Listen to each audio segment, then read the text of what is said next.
Hi Aquarius, welcome to your July 2019 Astro Update. It's Raina here.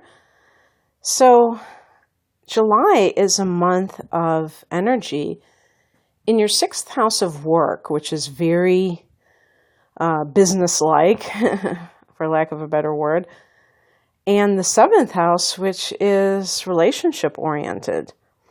Now, sometimes that can also be connected to the sixth house because if you have clients, this may indicate that you're having more interactions with them. Maybe you're attracting more clients. So there could be a business angle there. But suffice it to say, this is a good month for work, for organizing your life, for your health, and things like that. As the month begins, Mars goes into Leo.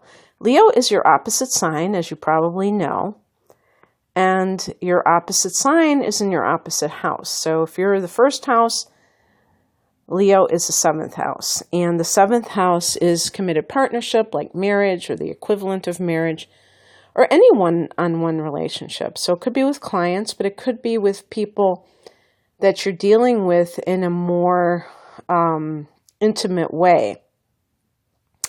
Intimate meaning exclusive, like there's not a big crowd around you. So you're really kind of tuning into somebody. Mars in the seventh can indicate, one thing I should say too is that the seventh house can deal with legal matters. It can be a courtroom situation, a lawsuit. So Mars in the seventh house can be that something is heating up in terms of a court case. You're very involved in it. Now, if you're a lawyer, you might be very embroiled in a specific case that is really consuming a lot of your attention, more than is typical. Maybe this is one of the biggest cases you've ever had. But perhaps this is something even in, the word arbitration came to my mind, but I was talking about with some kind of a work matter where you may be like trying to seek damages. Maybe you're suing your former employer or something along those lines. You know, it doesn't have to be another type of lawsuit, but it could be like an inheritance. It could be a divorce proceeding. Maybe even like a child custody or child support case. So Mars in the seventh can also introduce conflict into your marriage.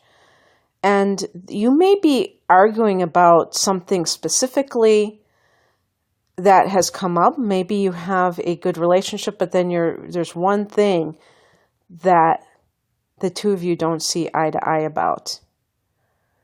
And that's what happens. And by the way, I just want to say that this is, even if you have a good relationship, you can have conflicts. I mean, don't think that that means, oh my gosh, my relationship is doomed. No. You're actually going to have some nice energy in this house at the, towards the end of the month when other planets go into Leo. But the point being that this is part of a real relationship. And I think sometimes Aquarians are a little bit leery of anything that stirs the passions. Mars can be quite dramatic. And you're kind of like, you want to keep everything rational, but there might be something where you and your significant other simply don't see eye to eye about, and that's how life is sometimes.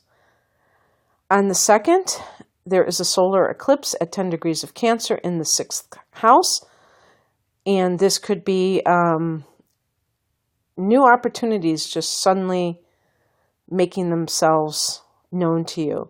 Now, don't get caught up on that date of the second. This is simply when the eclipse is officially occurring, but even in June, you might find that things are changing for you in the workplace, the type of work you're doing, something along those lines. To me, the solar eclipse in the 6th is almost like a springboard where you take what you're doing and you're kind of like taking it and running with it and creating other possible career service. Like, let's say you do one type of service and then you say, like, let's say, I'm just going to use this as an example.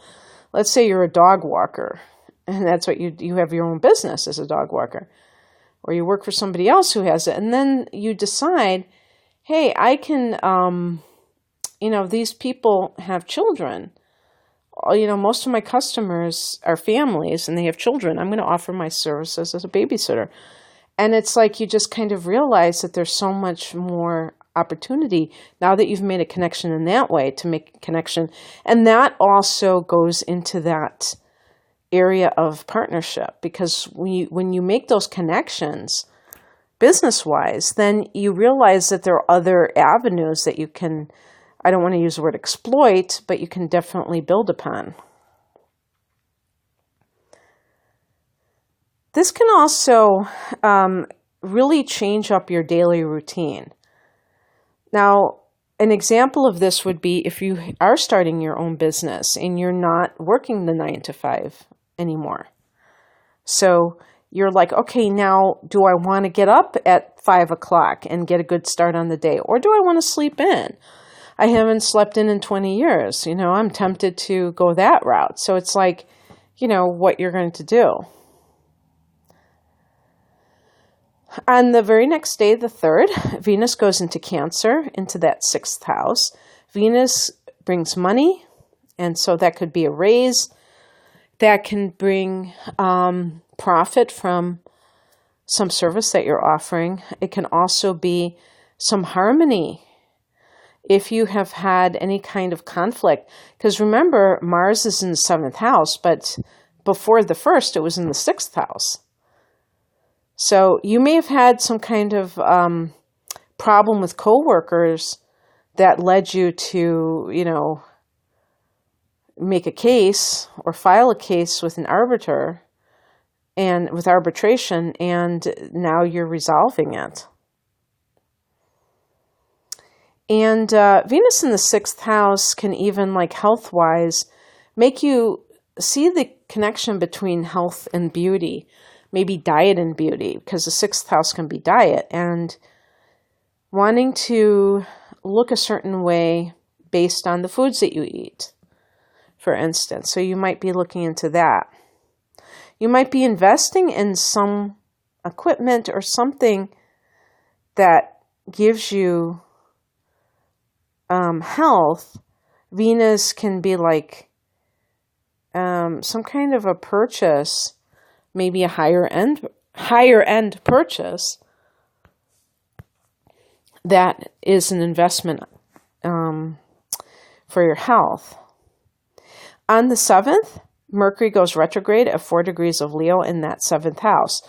Because the 7th house in and of itself can be lawsuits, Mercury retrograde can be that something, a document that was supposed to be signed was not right. There was some kind of a, mistake on it. That could be very ploy on somebody else's part to trip you up. So I'm telling you ahead of time, any document that you have to sign, if this is going to be true for you, that you make sure, now that I've told you ahead of time, because knowing that Mercury retrograde is happening, that you do not allow anybody to play tricks on you. And actually, even if this is not on the actual 7th, when Mercury retrogrades officially, there is a shadow period before and after the retrograde. So that could still be in play, even if it happens on July 1st or something. So just keep that in mind. This could be some kind of misunderstanding with your significant other. You've already got Mars in that house, so now you're having a conflict, and now you're having communication problems. No, I'm just kidding. I don't want to make it sound like it's going to be bad for marriages and things like that. On the 16th, we have a lunar eclipse at 25 degrees of Capricorn. This is in your 12th house, Aquarius. So this is a really good time to let go of old baggage.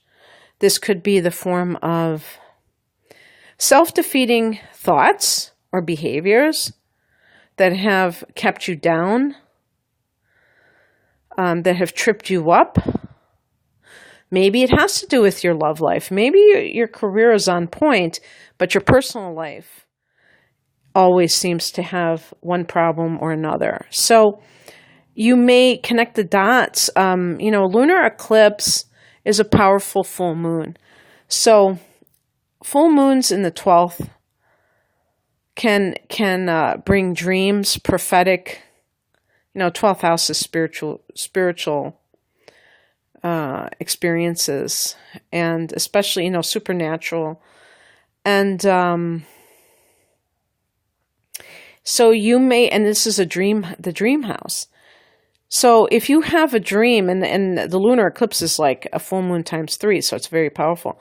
If you have any kind of experiences along these lines, you may gain insights into what it is that you need to do to move forward. Sometimes people are given information through dreams, and that's how they receive the kind of help from spirit guides or other beings that want to help you.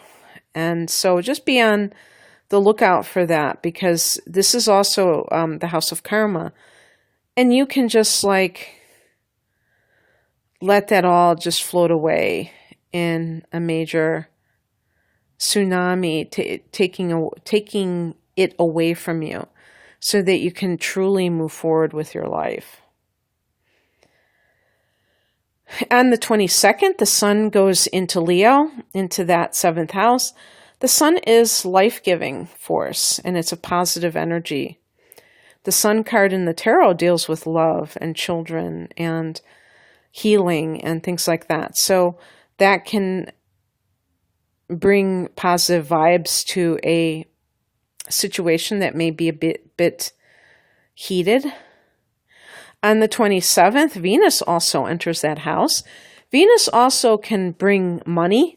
So if there was some kind of a legal matter, you could receive a judgment in your favor and getting that money that you have, maybe you feel like you were entitled to, whether it's child support or a divorce proceeding or a work situation where you feel you were not properly compensated. And on the and even with relationships with a significant other can be very harmonious. On the 31st, Mercury goes direct in the 6th house, 23 degrees of Cancer. On the very same day, there's a new moon in that 7th house at 8 degrees of Leo. This is the second new moon of the month. So this is another reason why July is so significant. 2 new moons mean a lot of new beginnings, sandwiched in between a Mercury retrograde, which is about reviewing something in your life. Mercury goes direct in the 6th house. So that may be some kind of you may have had some kind of a legal thing that was connected to a workplace matter. And now things are more settled. And you know what you are going to do going forward. And you have made the situation better. with the new moon in the 7th house, this could be proceeding with some kind of,